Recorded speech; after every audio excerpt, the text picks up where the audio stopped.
My name is Naomi Carter. I'm 33, and the night everything changed didn't start with shouting. It started with certainty.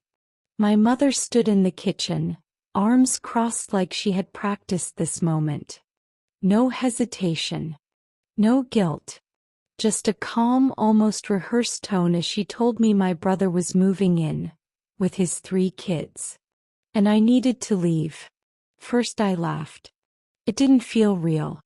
You're joking, right? She smiled, but it wasn't warmth. It was something colder. No. I'm serious.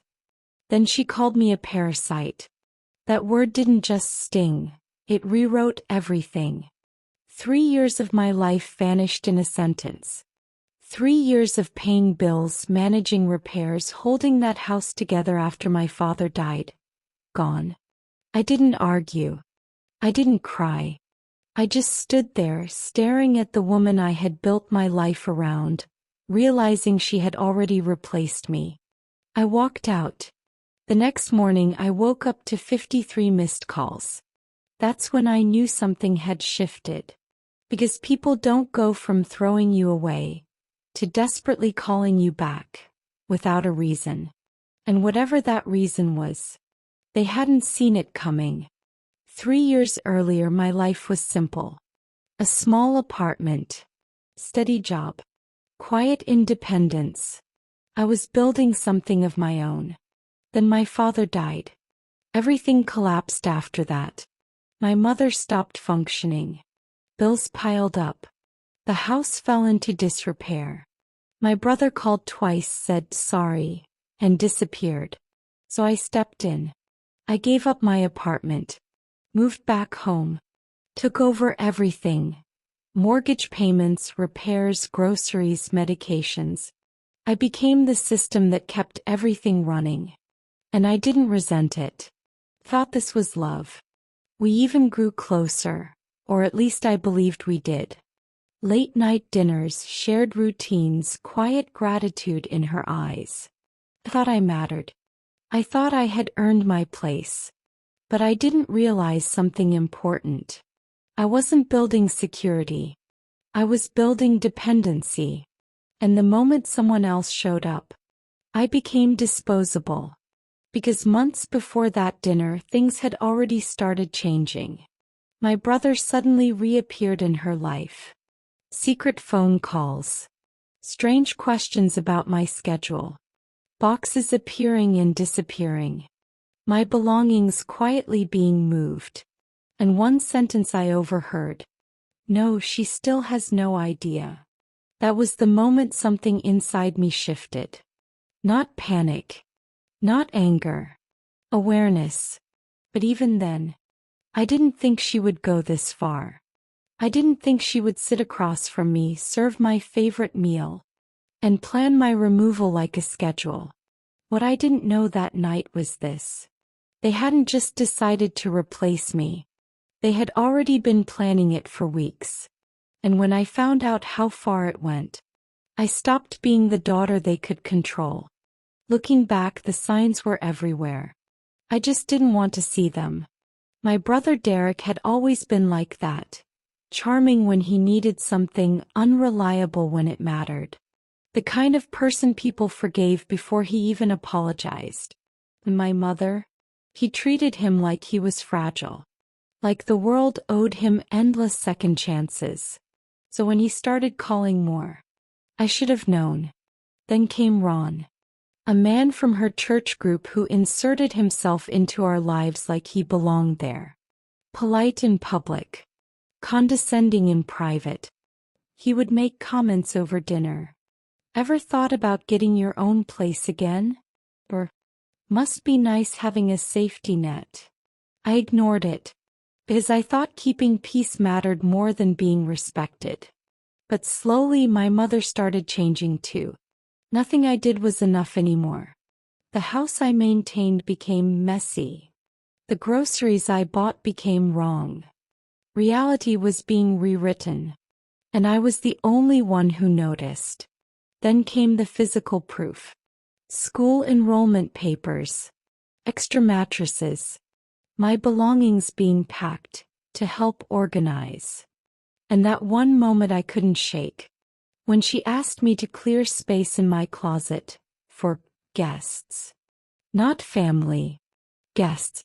That word told me everything. I just didn't want to believe it yet. The truth finally hit me the night she made my favorite dinner. That should have been the warning. She only did that when she wanted control of a conversation. Everything felt staged. Ron was there. Watching. Waiting. Then she said it. Derek was moving back. With the kids. I was already trying to figure out how to make space for everyone when she dropped the real message. You need to move out by the weekend. I laughed. Because it was so absurd my brain rejected it. But she didn't. She doubled down. You've stayed long enough. Ron leaned back and added, maybe this is the push you need. That's when something inside me went cold. Not hurt. Clarity. I reminded her of everything I had done. The bills. The repairs. The sacrifices. She didn't deny it. She dismissed it. You act like helping your family means you own something. And then, he called me a parasite. That moment didn't break me. It revealed everything. Because it wasn't sudden. It was planned. And I had just walked into the final step. That night I didn't argue. I left. But when I came back later, I saw something that changed everything. They hadn't just decided to replace me. They had already started erasing me. When I returned to the house that night, it felt different. Not emotional. Like I was no longer a daughter walking in, but someone being removed. My father's photos had been taken down. My things were already being moved. Space was being cleared. Not for possibility. For certainty.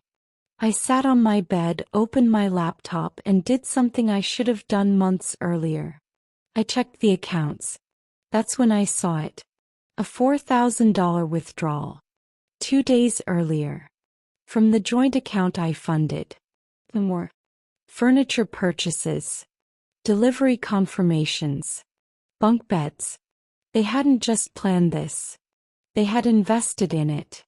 Using my money. But the worst part wasn't the money. It was the email.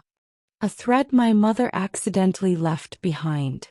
Her, Derek, and someone from church. Subject line. Room set up. They discussed timing my removal. Making sure I wasn't home when they arrived. Avoiding awkward scenes. One message from Derek. Make sure she's gone before we get there. Another from my mother. Once she's out, the house will feel like family again. Family again. As if I had never been part of it. That was the moment everything changed. Not emotionally. Strategically. Because hope died right there. And in its place, something stronger grew. Control. The next morning I went to see a legal advisor. And what she told me. They had no idea. Legally, I wasn't just a daughter. I was a resident. With rights. They couldn't throw me out. Not like that. Not after everything I had documented. For the first time since that dinner. I wasn't reacting. I was preparing. By the end of that day, I signed a lease for my own apartment. Small. Imperfect. But mine. And that's when I made a decision. I wouldn't leave in anger. I wouldn't leave in chaos. I would leave in a way they would never forget. They thought I was panicking.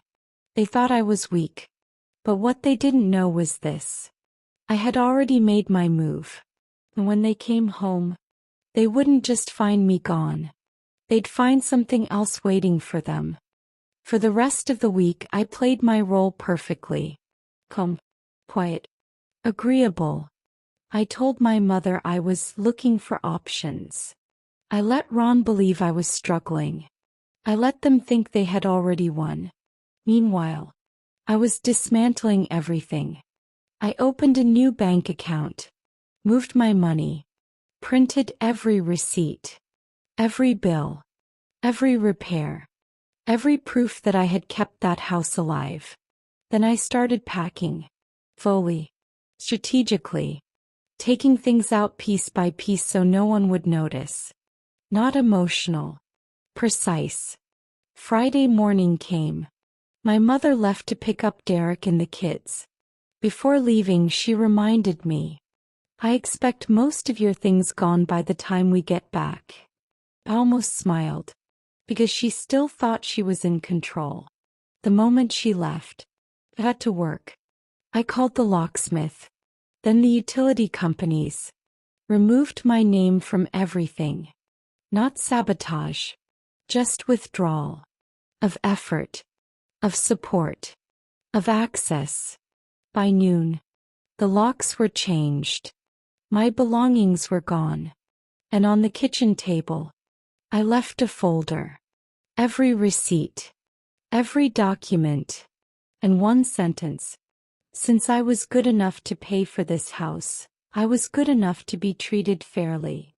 At 12:38, the calls started, one after another. By 1 o'clock, 53 missed calls.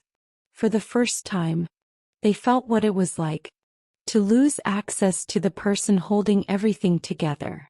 But the real moment wasn't the calls. It was when I drove back to the house and saw them standing outside, locked out of the life they tried to take from me. When I turned onto the street, I saw everything. Suitcases on the porch, kids exhausted, Derek pacing, my mother furious, Ron trying the door like confidence would unlock it, and neighbors watching. Of course they were. Moments like this never stay private. I walked up calmly. No anger. No hesitation. Just clarity. "What did you do?" my mother demanded. "I secured my residence," I said. Derek exploded. Said I had no right. That's when I laughed. Because for the first time, I knew something he didn't. I explained everything. Wiggly. Furry. No emotion. Just facts. They hadn't given notice. They couldn't remove me. And everything I had contributed, documented. Their anger didn't satisfy me. Their confusion did. Because for the first time, they weren't in control. I handed my mother a key. Let them in. Because this wasn't revenge. It was accountability. Then I gave her one final sentence. "You were right. I should have built my own life sooner." And I walked away. 6 months later, my life was completely different. Peaceful. Independent. And them. They finally felt the weight I had been carrying. If you think this was just revenge, you missed the point. Because the real power wasn't locking them out. It was finally choosing myself. Before you go, if you think this story was shocking, you need to watch this next one. Because what happened there was even more unbelievable. Tap the video on your screen right now.